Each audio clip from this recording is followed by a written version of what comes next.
Hey YouTube, Car Guy V8 here with another video, and behind me I have my 1995 Mustang GT. I'm going to step this way because of that sun. And this is the last year of the pushride 5.0 in this car, and 96 to 98 were the 4.6 liter 2 valve, 96 to 98 Cobra was the 4.6 4 valve. But in this video we're specifically talking about the 94 to 95 Mustang GTs, which is the last of the pushride 5.0 in any Mustang. So let's walk around it real quick, shall we? This car is actually somewhat of a show car. It was restored in 2018 with new paint, a new top, new leather interior. It's a triple black Mustang GT, and it's in very good condition, very good condition. Definitely the nicest car I've ever owned. Step a little back farther away from it so they can see the whole car.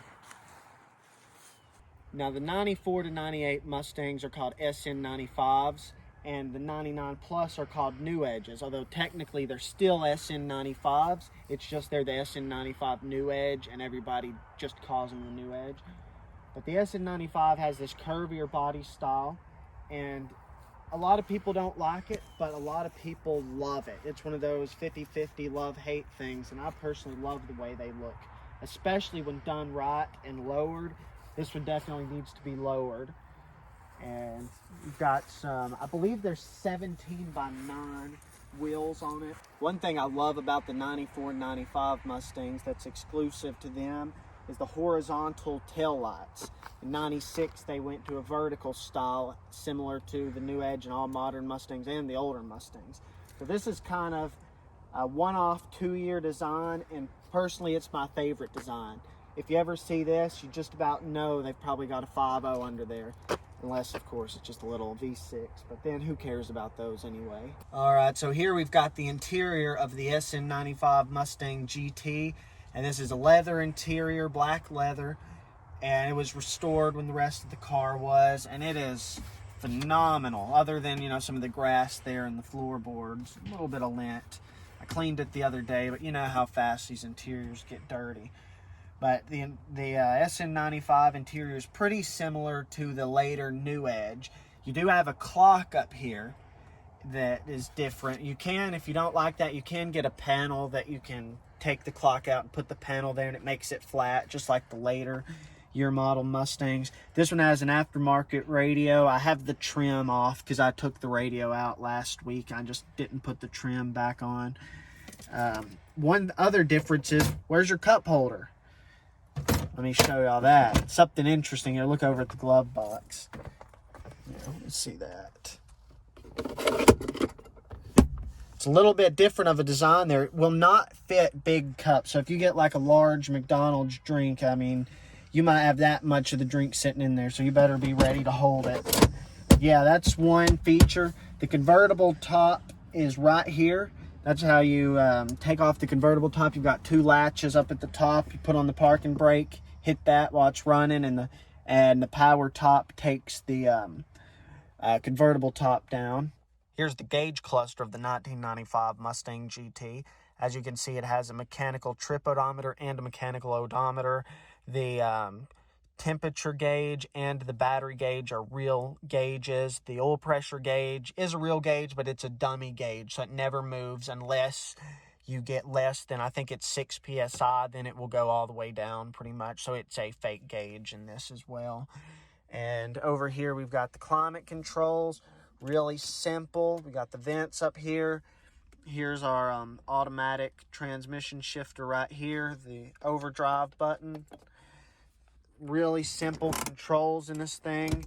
We've got this 12-volt power port. Got our cigarette lighter here.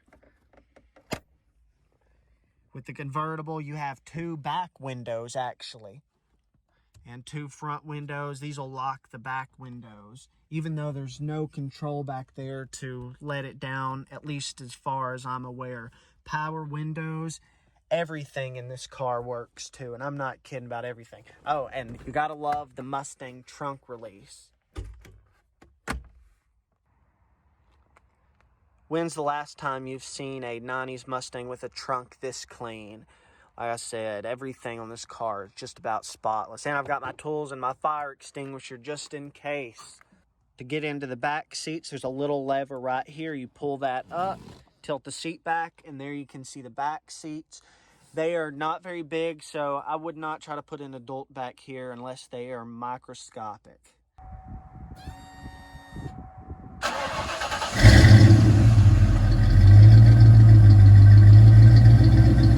All right, we're setting off in my 95 Mustang GT.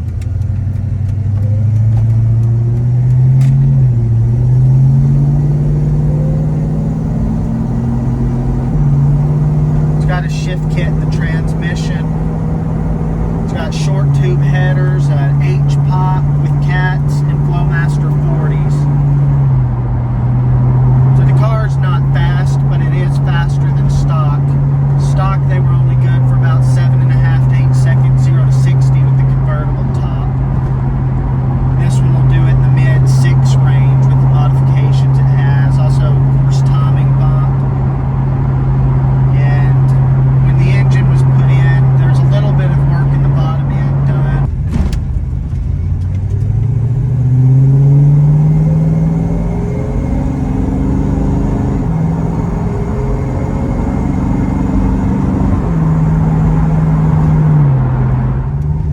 Here we're turning on a little bit of more bumpy roads. We'll be able to feel the suspension and see if it makes noise or anything. So as you can see, this car has way fewer rattles than most cars of this era. All the new plastic and stuff, I guess, hasn't had time yet to get brittle and loud and noisy.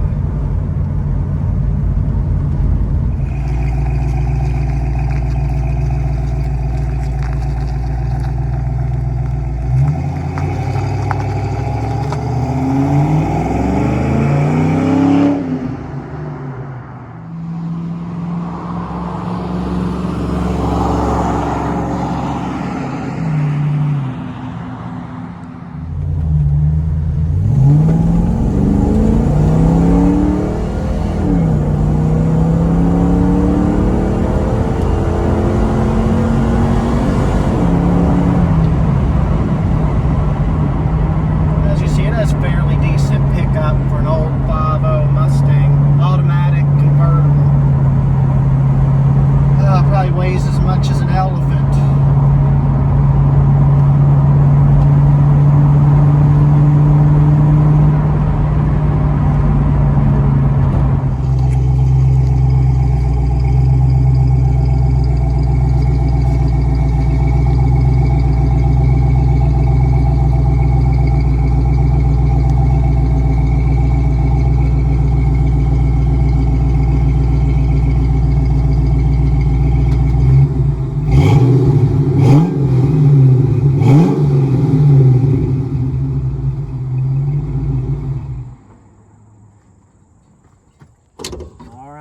Let's look at the engine real quick. A refreshed 302. As you can see, most of the stuff in here is new as of 2018. Very fresh looking.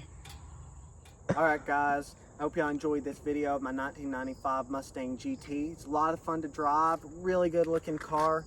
Thank y'all for watching. Please like, comment, subscribe. As you can see, it's a smooth driving car, a lot of fun to drive, and maybe this will make you make an... Don't stop it. Alright guys, this has been a review of my 1995... What's that, Mama?